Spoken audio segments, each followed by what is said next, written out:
오늘 우리에게 주신 하나님의 말씀은 고린도전서 11장 2절에서 16절 말씀입니다. 여러분이 나를 모든 면으로 기억하며 또 내가 여러분에게 전해준 대로 전통을 지키고 있으니 나는 여러분을 칭찬합니다. 그런데 각 남자의 머리는 그리스도요, 여자의 머리는 남자요. 그리스도의 머리는 하나님이신 것을 여러분이 알기를 바랍니다. 남자가 머리에 무엇을 쓰고 기도하거나 예언하는 것은 자기 머리를 부끄럽게 하는 것입니다. 그러나 여자가 머리에 무엇을 쓰지 않은 채로 기도하거나 예언하는 것은 자기 머리를 부끄럽게 하는 것입니다. 그것은 머리를 밀어버린 것과 꼭 마찬가지입니다. 여자가 머리에 아무것도 쓰지 않으려면 머리를 깎아야 합니다. 그러나 머리를 깎거나 미는 것이 여자에게 부끄러운 일이면 머리를 가려야 합니다. 그러나 남자는 하나님의 형상이요, 하나님의 영광이니 머리를 가려서는 안 됩니다. 그러나 여자는 남자의 영광입니다. 남자가 여자에게서 난 것이 아니라 여자가 남자에게서 났습니다. 또 남자가 여자를 위하여 지으심을 받은 것이 아니라 여자가 남자를 위하여 지으심을 받았습니다. 그러므로 여자는 천사들 때문에 그 머리에 권위의 표를 지니고 있어야 합니다. 그러나 주님 안에서는 남자 없이 여자가 있지 않고 여자 없이 남자가 있지 않습니다. 여자가 남자에게서 난 것과 마찬가지로 남자도 여자의 몸에서 났습니다. 그리고 모든 것은 다 하나님에게서 났습니다. 여러분은 스스로 판단하여 보십시오. 여자가 머리에 아무것도 쓰지 않은 채로 하나님께 기도하는 것이 마땅한 일이겠습니까? 자연 그 자체가 여러분에게 가르쳐 주지 않습니까? 남자가 머리를 길게 하는 것은 그에게 불명예가 되지만 여자가 머리를 길게 하는 것은 그에게 영광이 되지 않습니까? 긴 머리카락은 그의 머리를 가려주는 구실을 하는 것입니다. 이 문제를 두고 논쟁을 벌이려고 생각하는 사람이 있을지는 모르나 그런 풍습은 우리에게도 없고 하나님의 교회에도 없습니다. 오늘은 고린도전서 11장 2절에서 16절의 말씀으로 완전하신 하나님, 불완전한 우리라는 주제로 함께 말씀을 나누고자 합니다. 세상 사람들은 우리 크리스찬들 또 믿는 사람들을 가리켜 얘기할 때 혹은 교회를 향하여 얘기할 때 이런 말을 합니다. 예수는 좋은데 예수 믿는 사람들은 참 싫더라 라는 그런 얘기들을 심심치 않게 들을 때가 참 많은 것 같습니다. 그 말인즉 예수님의 가르침은 너무 좋고 성경에 나오는 말씀도 너무 좋은데 그 말씀을 듣고 또 그 말씀을 살아야 하는 예수 믿는 사람들의 삶은 그렇지 않더라라는 그들의 평가, 그들의 말이 아닐까 싶습니다. 예수님을 믿는 저희로서는 억울한 마음도 들고 또 씁쓸한 마음도 있지만은 또 한편으로는 저희가 인정하지 않을 수 없는 그러한 부분도 있는 것 같아서 마음이 안타깝습니다. 우리 믿는 자들도 마찬가지입니다. 우리가 때로는 교회를 바라보고 교회에서 여러 가지 사역들이나 상황들을 볼 때 교회가 이래도 되나? 교회가 정말 이래도 될까 싶은 그러한 상황과 그러한 일들을 맞이할 때도 있습니다. 그래서 교회에서 어려운 일을 겪거나 또 어려운 그러한 상황을 맞이하게 되면 정말 교회를 떠나고 싶을 때도 있고 어쩌면 교회를 그만두거나 아니면 교회를 옮기고 싶은 마음도 드는 것이 또한 우리들의 현실이기도 합니다. 그래서 어떠한 어려움이 있거나 문제에 봉착하고 그 문제를 부딪히게 되면 늘 언제나 교회 탓을 하는 사람들이 많습니다. 교회 때문에 그렇다. 그래서 우리가 옛날 속담에는 잘 되면 제 탓이고 못 되면 조상 탓이다라고 그렇게 하지만 오늘날에 보니까 잘 되면 자기 탓이고 못 되면 교회 탓을 하더라고요.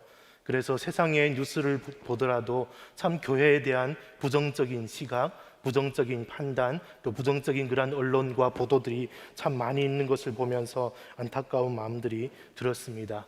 그만큼 교회가 교회다워질 때 하나님께서 기뻐하시고 그 교회를 통해 하나님 영광 받으시는 것이고, 교회가 문제가 가득할 때는 늘 세상에서부터 논란거리가 되고 논란의 중심이 되는 것입니다.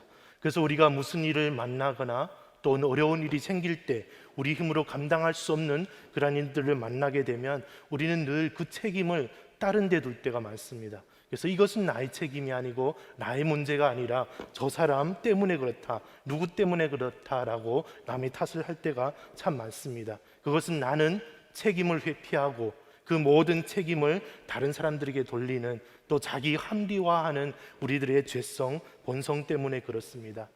교회의 문제에도 마찬가지입니다. 어려움이 생기고 문제에 부딪히게 되면 먼저 하는 것이 누구 잘못인지를 먼저 따져봅니다. 교회에서 문제가 생기면 도대체 이것은 누구의 잘못이고 누구 때문에 일어나는 일인가를 따져보고, 그리고 나서 나의 편들을 만듭니다.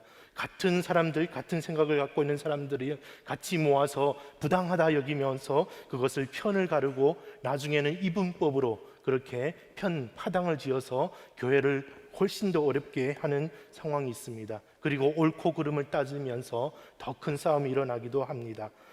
교회에서도, 교회 문제도 마찬가지입니다. 동일합니다. 우리가 정말 하나님께서 주시는 방법, 하나님께서 주시는 지혜, 또 하나님께서 가르쳐 주시는 그 말씀대로 교회를 인도하고 교회의 문제를 해결하지 않는다면 교회는 훨씬 더 세상보다 어려운 그러한 파국으로 치닫게 되는 것입니다. 우리가 오늘 읽은 말씀도 마찬가지입니다. 바울에게 전달된 고린도 교회의 여러 가지 어려움 중에 있어서 바울에게 옳고 그름을 한번 따져보고 바울로 하여금 이 옳고 그름을 따져달라라는 내용의 편지나 소식에 대한 바울의 답변입니다. 그것은 내용은 이렇습니다. 여성도가 머리에 아무것도 쓰지 않는 채로 기도하거나 예언하는 것이 합당하냐, 옳은 것이냐라는 것을 한번 바울께서 따져봐 달라라는 것입니다. 이 일에 대하여 바울은 분명한 입장과 가르침을 가지고 있습니다. 그래서 어쩌면 이 일에 대하여 바울이 가장 하고 싶었던 속 시원한 그러한 속내는 아마 이것이었을 것입니다. 5절 6절 말씀인데요. 그러나 여자가 머리에 무엇을 쓰지 않은 채로 기도하거나 예언하는 것은 자기 머리를 부끄럽게 하는 것입니다.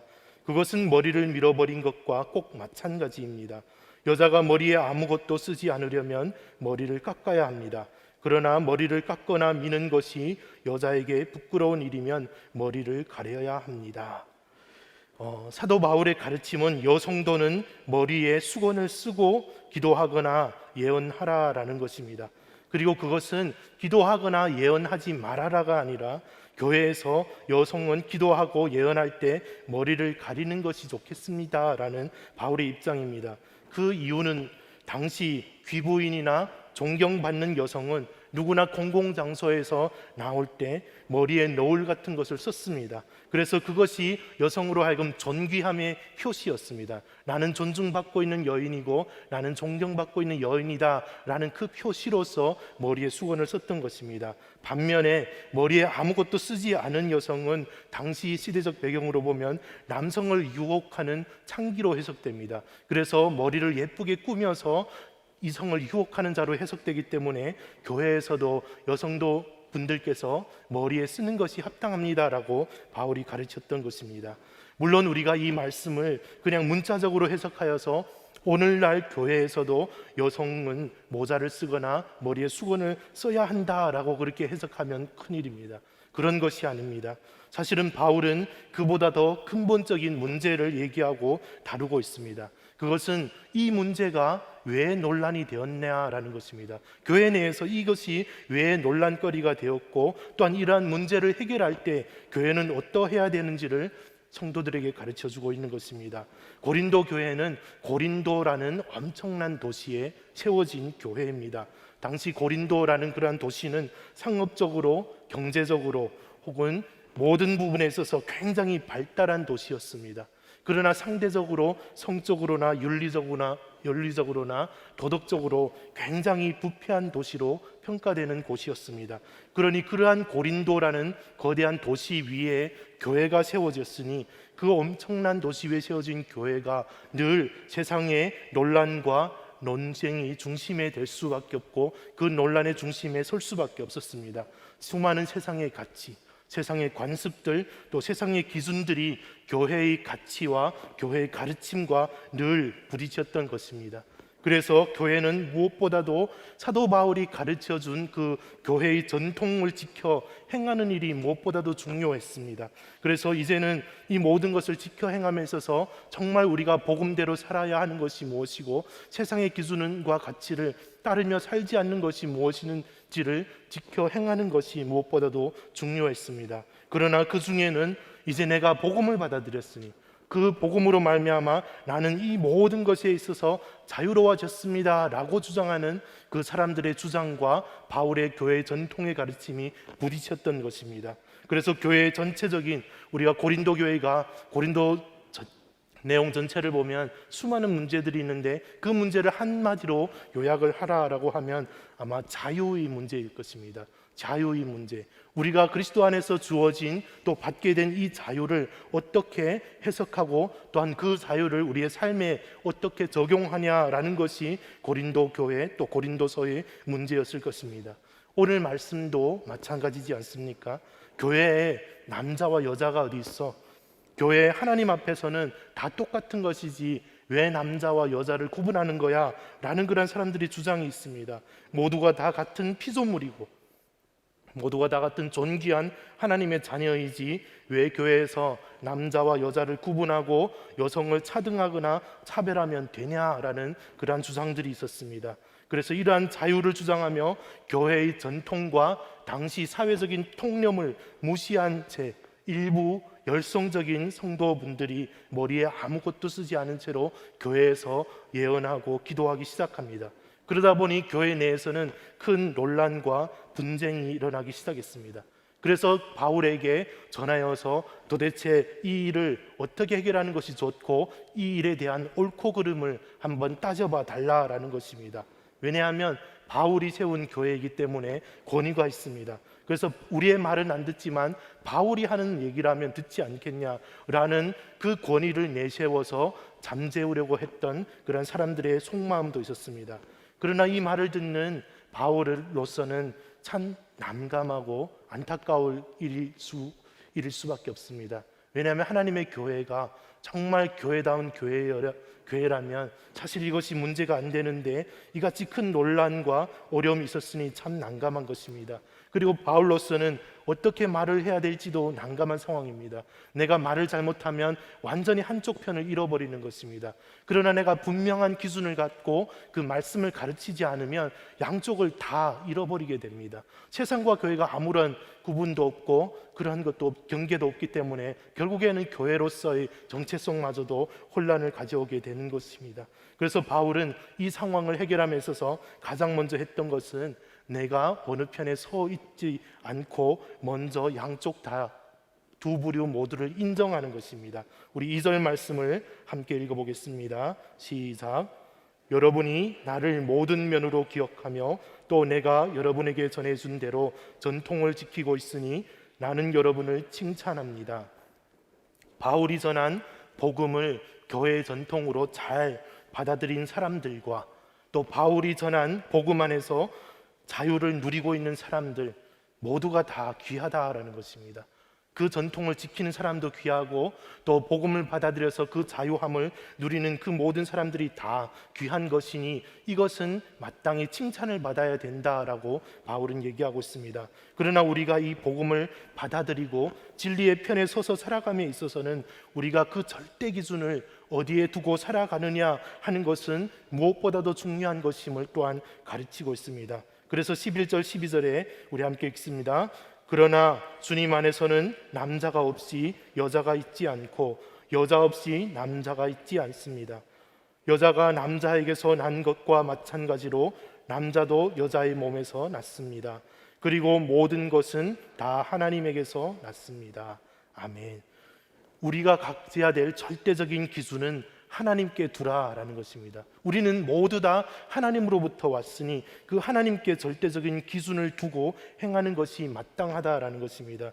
그러니 이 일은 여러분에게 싸움을 유발하거나 다툼과 분쟁이 되어야 할 일이 아니다라는 것입니다. 그 무엇보다는 먼저 하나님께서 가장 원하시고 하나님께서 가장 기뻐하시는 것이 무엇인지를 먼저 분별하는 것이 중요하다라고 말합니다. 16절 말씀에 이 문제를 두고 논쟁을 벌이려고 생각하는 사람이 있을지는 모르나 그런 풍습은 우리에게도 없고 하나님의 교회에도 없습니다. 자유도 좋고 전통도 좋지만 그보다 더 중요한 것은 바로 하나님께서 가장 원하시는 뜻이 무엇인지를 먼저 분별하는 것이 중요하다라고 가르쳐주고 있는 것입니다. 물론 바울은 당시 교회의 전통과 사회적인 통념에 근거하여 여성이 교회에서 기도하거나 예언할 때 머리에 쓰는 것이 옳다라고 생각했습니다. 그러나 그러한 바울의 가르침에 일부 성도들이 거기에서 왜를 제기한 것입니다. 왜 꼭 그래야 합니까? 우리가 주 안에서 다 자유함을 누렸고 다 평등한데 왜 꼭 우리 여성만 그래야 됩니까? 라고 왜를 제기하고 문제를 제기한 것입니다. 그리고 이러한 사람들이 일정한 세력을 형성하여 교회에서 문제가 되고 하니 이 일에 대하여 바울이 말할 수밖에 없는 것입니다. 이것은 남녀의 성평등이나 혹은 어느 성편향을 얘기하고자 하는 말이 아닙니다. 만일 교회가 여성이 교회에서 머리에 수건을 쓰고 기도하는 것이 정말 하나님의 전적인 뜻이고 계획이고 하나님의 가르침이시라면 오늘날 교회에서도 우리도 마찬가지로 그 전통을 이어와서 지켜 행하는 것이 마땅할 것입니다. 그러나 우리는 그렇지 않습니까? 그렇지 않지 않습니까? 그래서 바울은 이것으로 남녀를 구분짓자고 하는 것이 아니라 하나님의 말씀에 대한 순종, 하나님의 말씀과 하나님의 말씀의 권위에 대한 순종을 얘기하고 있는 것입니다. 3절 말씀에 함께 읽겠습니다. 그런데 각 남자의 머리는 그리스도요 여자의 머리는 남자요 그리스도의 머리는 하나님이신 것을 여러분이 알기를 바랍니다. 아멘. 아멘. 바울이 전해준 말씀은 하나님께서 남자와 여자를 달리 창조하신 이유가 있다, 계획이 있다라는 것입니다. 그리고 하나님께서는 그리스도를 통하여서 자신을 드러내신 또한 이유를 먼저 분명히 알라라는 것입니다. 그것은 하나님께서 분명한 질서를 가지고 창조하셨고 분명한 그 질서와 계획 가운데 하나님은 역사하고 계시다라는 그러한 그 하나님에 대하여 먼저 알기를 원하였습니다. 그래서 7절 말씀에 그러나 남자는 하나님의 형상이요 하나님의 영광이니 머리를 가려서는 안 됩니다. 그러나 여자는 남자의 영광입니다. 10절에 그러므로 여자는 천사들 때문에 그 머리에 권위의 표를 지니고 있어야 합니다. 바꾸어 말하면 당시로서는 예배의 자리에서 남자는 머리를 가리지 않는 것이 가장 영광스러운 모습이다. 또한 여성은 머리를 가리는 것이 가장 영광스러운 모습이다라는 것입니다. 그리고 나서 남자는 머리를 가리지 않음으로써 그것이 하나님께 영광이 되는 것이고 하나님의 말씀과 권위에 순종하는 것이고 여성은 머리를 가림으로써 하나님의 말씀과 그분의 권위에 순종한다라는 것입니다. 이것은 하나님의 말씀과 권위에 순종하기 때문에 하나님께서 세우신 권위에도 순종한다라는 의미입니다. 비단 여성이 머리를 쓰고 기도한다, 예언한다 그 문제 차원도 아니고 어쩌면 남성이 그러면 우리는 왜 머리에 수건을 쓰고 기도하면 안 됩니까? 라고 문제를 제기할 수도 있지 않습니까? 그런 차원의 문제가 아니다라는 것입니다. 이것은 내가 하나님의 말씀에 순종하며 살고 있느냐 아니냐 그것을 묻고 그것을 가르치고 있는 것입니다. 중국이 공산화되면서 중국 교회는 정부로부터 엄청난 핍박을 받았습니다. 그래서 그 엄청난 핍박을 피해서 오랫동안 언더그라운드 처치라고 해서 지하교회 혹은 가정교회 형태로 모이게 되었습니다. 상당한 기간 동안은 성경책이 없었습니다. 그래서 말씀을 전해줄 목회자도 없었습니다. 그 당시에 그들이 유일하게 신앙을 지킬 수 있는 부분은 본인이 들었던 말씀, 본인이 들었던 복음에 대한 내용 혹은 본인이 외우고 있는 말씀을 가지고 그것만 가지고 신앙을 지켜왔습니다. 그리고 성경을 마을 돌아가면서 한 권의 성경을 돌아가면서 읽다 보니까 성경이 우리 마을에 온다라는 것은 굉장히 큰 축복이었습니다. 그래서 성경이 우리 마을에 오고 우리 교회에 왔다는 것은 그들에게는 엄청난 감동이었고 그 성경을 대하는 그들의 태도는 달랐습니다. 심지어는 성경 말씀을 읽는 동안에 열심히 필사해두고 성경이 다른 지역을 가더라도 그 말씀을 보존하고 그 말씀을 지키기로 했습니다. 그래서 이러한 어려운 상황 가운데 교회를 지키고 믿음을 지켜오다 보니 오늘날까지 전통적인 가정교회 내에서는 굉장히 엄격합니다. 신앙은 굉장히 보수적입니다. 그래서 성경 말씀을 대부분 문자 그대로 지키려고 합니다. 예컨대 이렇습니다. 레위기의 음식 규례를 그대로 지킨다든지 혹은 엄격한 예배의 질서를 요구한다든지 교회에서 여성의 언행에 대하여 또한 여러 가지 일들에 대하여 엄격히 규제한다든지 혹은 성찬에 쓰여지는 떡과 포도주에 누룩이 들어가지 않도록 최대한 신경을 쓰고 철저히 지킨다든지 등등의 굉장히 문자적으로 율법적으로 말씀을 지켜오고 오늘날까지도 그 전통들이 이어오고 있습니다. 그 시절에는 그렇게 강하게 말씀을 지켜 행해야만 했던 시절이었습니다. 왜냐하면 너무 어렵고 억압 가운데 있다 보니까 우리가 그 말씀을 절대적인 기준으로 삼고 지키지 않으면 너무 쉽게 타협하게 됩니다.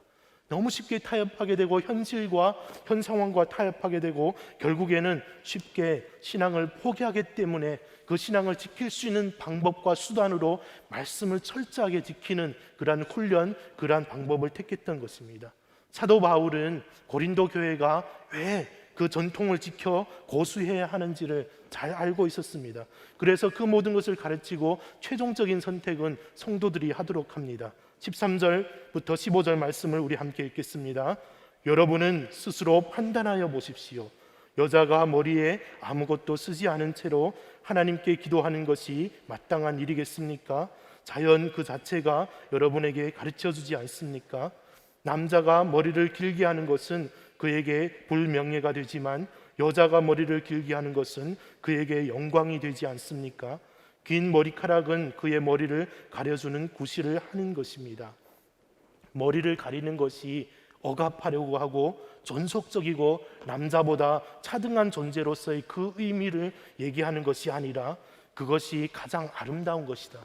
그것이 가장 영광스러운 것이고 그것이 여성으로서 가장 존귀한 것이다. 그것을 가르쳐 주고 있는 것입니다. 가장 존귀함을 받고 존경받는 그것이 사도 바울의 본심이었습니다. 오늘 읽은 이 본문을 잘못 해석하면 남성 우월주의에 빠지기 쉽습니다. 우리가 오랜 전통 속에 있었던 교회들은 이 말씀을 가리켜 남성 우월주의, 남성의 권위를 교회에 내세우기도 했었습니다. 그러나 그 문제가 아닙니다. 성경은 여성의 존엄을 무시하거나 혹은 여성의 그러한 존엄을 헤아려주지 않는 그러한 것이 아닙니다. 우리가 말씀을 보면 예수님께서 공생애 중에도 또 성경의 곳곳에도 정말 여성은 늘 존중받아 왔습니다. 오늘날의 교회도 마찬가지입니다. 교회 내에서 여성은 늘 그 존중을 받아오고 있습니다. 그래서 사실 오늘 말씀은 남과 여를 구분해서 하는 말씀보다는 남과 여를 통하여서 우리가 문제가 일어났을 때, 어려움이 생겼을 때 교회는 어떻게 그것을 다루고 그 일을 대해야 되는 우리의 태도를 말씀해 주고 있는 것입니다. 그것은 우리가 우리의 삶의 기준, 우리의 권위를 어디에 두어야 되는지를 가르쳐주고 있는 것입니다. 그것은 우리가 정말 하나님께서 이 모든 상황들을 보실 때 하나님 보시기에 합당하게 행하고 있느냐, 그것에 우리의 기준을 두라라는 것입니다.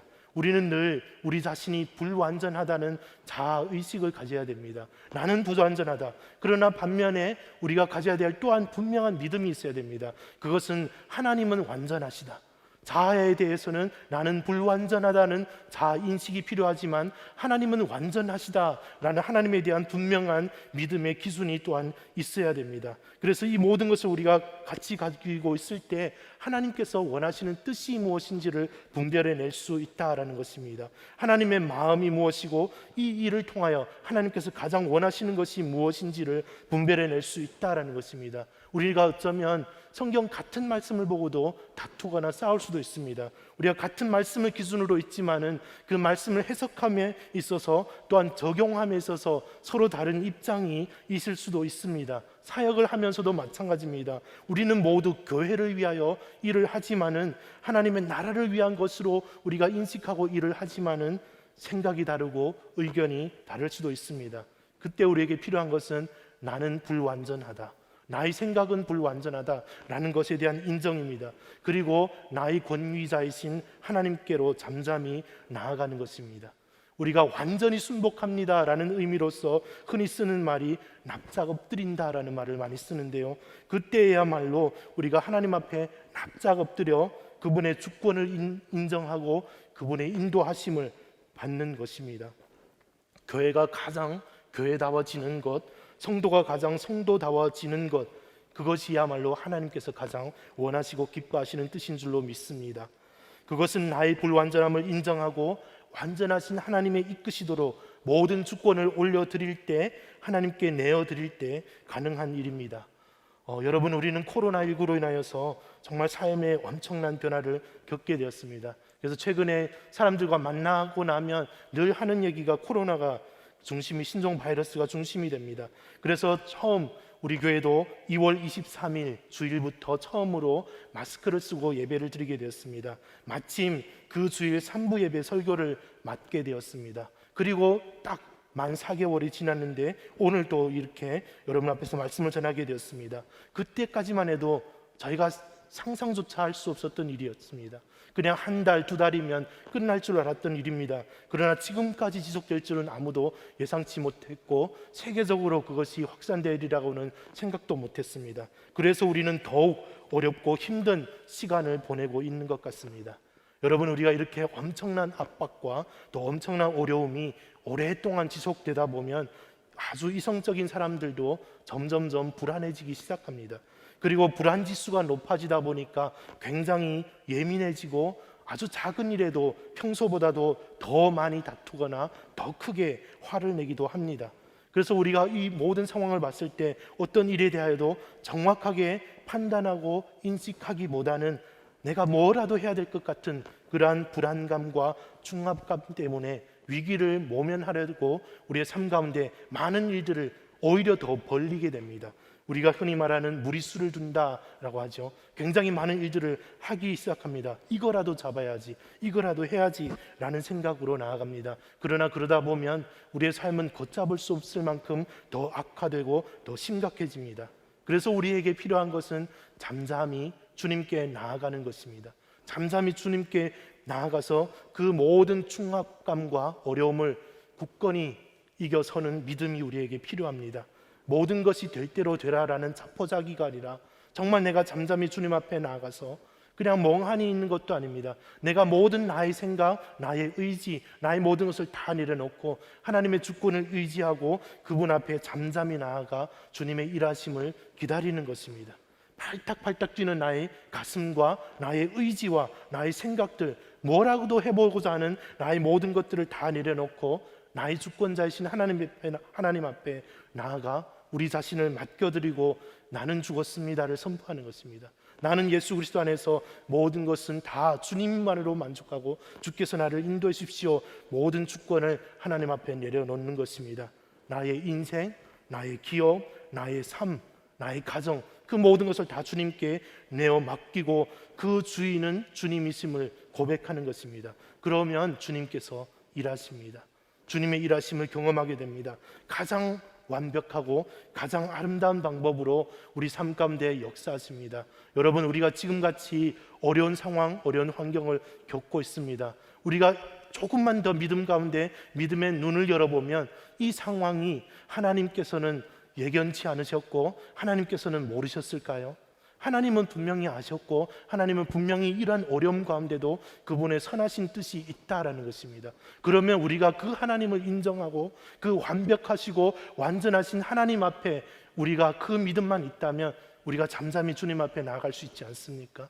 주님께 우리의 삶을 맡겨드리고 우리의 모든 것을 올려드릴 수 있지 않겠습니까? 지난 주일 제가 섬기고 있는 중국어 예배에서 말씀을 전하는데 순간 주님께서 주시는 특별한 마음이 있어 성도분들에게 간절하게 호소했습니다. 여러분, 지금은 특별한 때입니다. 各位弟兄姐妹，现在是我们最特别的时期。 지금은 여러분이 뭔가 특별한 것을 해야 하는 때가 아닙니다. 现在不是要我们做什么特别的事情， 그저 주님 꼭 붙잡고 살아남을 때입니다. 只是单单的依靠主存活的时候， 살아만 있으십시오. 어떤 모습, 어떤 형태로든지 주님 안에서 살아만 있으면, 只要你活着，无论是任何的方式，只要你活着， 주님께서 반드시 다시 회복시켜 주실 것입니다. 主必定会再次恢复你的人生。 온라인으로 예배하다 보니까 매주 이렇게 설교합니다. 그래서 정말 우리가 하나님만 의지하고 그분만을 꼭 붙잡고 나아가고 그분께 맡겨드린다면 반드시 주님께서 회복시키실 것입니다. 여러분, 고린도 교회는 앞으로 지금과는 비교할 수도 없을 만큼 큰 문제와 어려움과 환난들을 겪게 됩니다. 그러나 주님은 결국에 고린도 교회를 놀라운 방법으로 회복시키지 않으셨습니까? 우리가 살아있기만 하면 주님은 반드시 회복시켜 주십니다. 우리가 연약하고 불완전하지만 하나님은 완전하신 분이심을 믿으시기 바랍니다. 우리 교회가 지금 어려운 상황이다 보니까 속회를 모일 수가 없게 되었습니다. 그래서 속회 리뉴얼 작업을 하고 있는데요, 예수동행 속회 신청을 받고 있습니다. 여러분 들어오실 때 아마 받으셨을 텐데요, 그 안에 내용들을 잘 확인하시고 작성하셔서 나가실 때 헌금함에 제출하시면 저희가 그걸 통계해서 또한 잘 배정해 드리도록 하겠습니다. 또한 온라인으로 예배를 드리시는 분들은 유튜브 하단에 있는 주소나 또 문자로 받으신 링크를 클릭하시면 동일하게 신청할 수 있습니다. 우리가 어려운 때이지만 정말 주님께서 우리에게 허락하신 그 은혜를 누리며 넉넉하게 승리하는 여러분의 삶이 될 수 있기를 주님의 이름으로 축원드립니다. 우리 함께 기도하겠습니다. 우리 한 가지 기도 제목 붙잡고 함께 기도하기 원합니다. 고백하기를, 하나님, 나는 불완전합니다. 나는 연약한 죄인입니다. 정말 나로서는 이 모든 것, 이 모든 문제 어떻게 해결할 수도 없습니다. 또 해결할 수 없음을 고백합니다. 나의 완전하신 주, 나의 주권자시고 주인 되시는 주님 앞에 모든 것을 다 맡겨드립니다. 나의 삶, 나의 가정, 나의 자녀, 부모, 형제, 또 나의 기업, 또 모든 내가 속해 있는 그 모든 공동체 다 주께 맡겨드립니다. 주님 친히 역사하시고 가장 놀라우신 방법으로 치유하시고 회복시켜 주시옵소서. 우리 함께 주여 크게 부르시고 기도하겠습니다. 주여, 하나님 아버지 감사합니다. 주님, 주님을 의지합니다. 주님께 나아갑니다. 주님을 바라봅니다. 나는 연약하고 부족하고 아버지 하나님, 정말 죄악된 모습과 생각들로 가득하지 주님은 완전하십니다. 주님은 언제나 오르십니다. 내가 주님을 따르기 원합니다. 나의 가정을 주께 맡겨드립니다. 나의 자녀들을 주께 올려드립니다. 나의 모든 형편 주님께서 아시오니 주께 맡겨드립니다. 아버지 하나님 살리시옵소서. 주의 놀라우신 은혜와 생명으로 살리소서. 우리의 삶 가운데 좌정하시고 역사하셔서 하나님의 거룩하신 그 놀라신 일들을 이루어 주시옵소서. 내가 주님만 의지하고 바라보고 나아가오니 아버지 하나님 도와주소서. 함께 하소서. 오 주님 지켜주소서. 아버지 하나님 감사합니다. 오 주님 모두 영광 받으소서. 아버지 하나님 영광 받아주소서. 오 주님 감사합니다. 주님 영광 받으소서. 살아계신 아버지 하나님 감사합니다. 주님 그렇습니다. 우리는 연약합니다. 부족합니다. 우리 힘으로 할 수 있는 것이 아무것도 없습니다. 정말 주님 앞에 나아가 잠잠히 무릎 꿇고 주의 인도하심과 나의 인생의 주가 되시는 주님을 바라보며 나아갑니다. 하나님 아버지 친히 우리 가운데 역사하여 주시옵소서. 우리의 어려움을 아시고 우리의 고통과 우리의 슬픔을 아시오니 나의 주인 되신 주님 친히 역사하셔서 저희의 가정을 살려주시고 저희의 일터를 살려주시고 저희의 기업과 저희의 모든 부모 형제와 우리가 속해 있는 공동체를 살려주시옵소서. 하나님 아버지 주님 앞에 우리의 삶을 맡겨드리며 믿음 가운데 나아갑니다. 더 큰 어려움 환난이 닥칠지라도 주님만을 굳건히 믿고 주님을 예배하고 찬양하고 주께 나아오는 것을 멈추지 않겠습니다. 주님 친히 역사하시고 저희를 붙잡아 주시옵소서. 하나님 지금도 북한 땅에서 정말 옹두되고 있는 김정우 목사님, 김국기 목사님, 최충규 선교사님, 장문석 집사님, 그리고 이름도 알려지지 않은 채 정말 묶여 있고 갇혀 있는 수많은 주님의 백성들, 주의 성도들을 기억하여 주시옵소서. 속히 풀려나게 하시고 악한 정권이 무너지게 하여 주시옵소서. 하나님 아버지, 특별히 세계 각곳에 나아가 주님의 귀한 일들을 감당하는 선교사님들의 가정을 지켜 주시옵소서. 하나님, 정말 이 신종 바이러스로 인하여서 모든 비자가 취소되고 또 연기가 되지 않고 또 가정들이 어려움 가운데 있습니다. 선교사님들의 마음을 위로하시고 아버지 하나님 친히 그 삶을 인도하셔서 가장 선한 방법으로 주께서 역사하여 주시옵소서. 살아계신 예수님의 이름으로 기도 올리옵나이다. 아멘. 우리 모두 일어나셔서 찬양하며 주님께 봉헌하시겠습니다.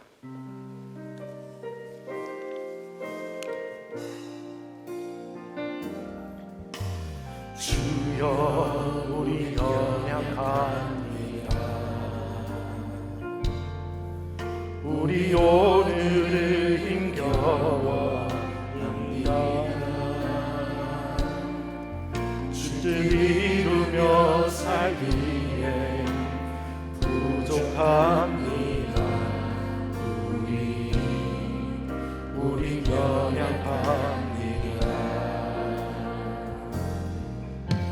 주여 우리 넘어집니다.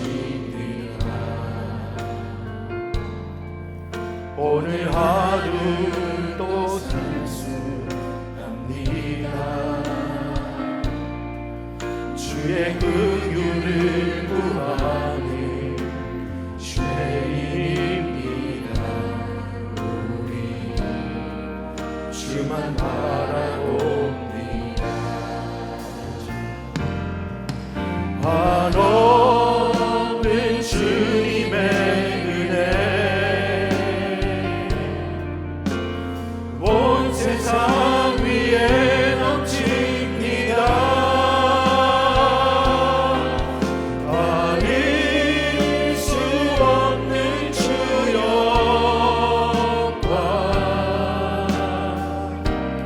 온 땅 위에 충만합니다.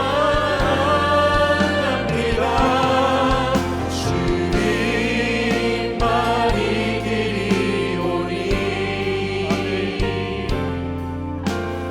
우린 그 길 따라갑니다.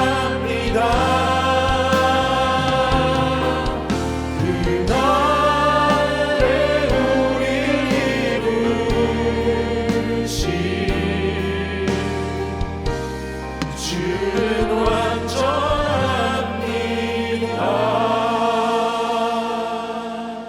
완전합니다. 이제는 우리 주 예수 그리스도의 은혜와 하나님 아버지의 극진하신 사랑과 성령님의 내주 교통 충만하심이 나의 연약함을 인정하고 주의 완전하심을 온전히 높여드리는 모든 성도들의 삶 가운데 이제로부터 영원토록 함께 하시기를 간절히 축원하옵나이다.